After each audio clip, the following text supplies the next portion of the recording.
जब आपने पीएसएल शुरू की तो टीमें फरोख्त करने में आपको भी मुश्किलात हुई थी, और अब दो नई टीमें आएंगी 11th एडिशन से सामने, और बातें ये भी हो रही हैं कि शायद 2 अरब मिनिमम प्राइस इसकी हो।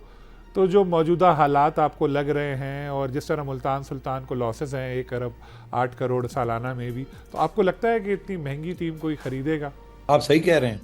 अगर किसी फ्रेंचाइज का बहुत बड़ा लॉस हो रहा है, वो ज्यादा देर बर्दाश्त नहीं कर सकता, तो उसके लिए फिर क्या करना पड़ेगा? एक ऑप्शन तो ये होती है कि वो बेच देते हैं अपनी टीम। वो कहते हैं ठीक है जी, हमारे जो लॉसेस हो गए वो हो गए, हमने बर्दाश्त कर लिया और नहीं कर सकते, तो they go to the market and से जी कोई और खरीद ले। जैसे कि मुल्तान सुल्तान एक्सचेंज हैंड्स हुई है। पहले एक ग्रुप ने खरीदी, उनसे बर्दाश्त नहीं हुए लॉसेस, उन्होंने किसी और को बेच दी, उनके लॉसेस चल रहे हैं। मगर मेरा ख्याल है कि तो वो तो ऑप्शन है हर एक के पास।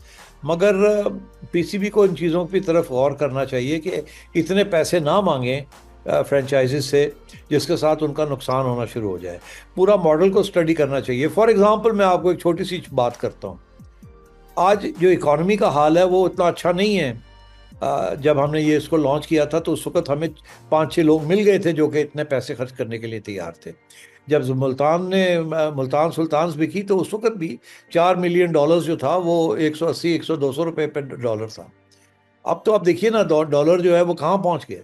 अब अगर डॉलर, अब मुझे नहीं पता अभी भी ये डॉलर के अंदर बेचेंगे या ये रुपीस में बेचेंगे।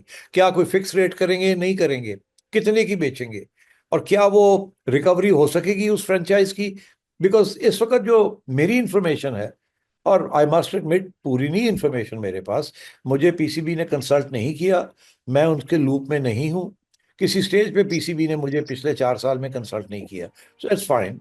मगर मैं सिर्फ ये कहना चाह रहा हूँ कि इस वक्त क्या स्पॉन्सरशिप्स इनको मिल जाएंगी, क्या इनको ब्रॉडकास्ट, ये तो आखिरी साल है, पुरानी ब्रॉडकास्ट राइट्स इन्होंने बेची हुई हैं। गोइंग फॉरवर्ड अगर एक इकोनॉमिक रिवाइवल इस मुल्क में स्लो होती है या 5-6% पे ग्रोथ नहीं होती इकोनॉमी की, तो इनको स्पॉन्सर्स कहाँ से मिलेंगे जो पूरे पैसे देने के लिए तैयार होंगे?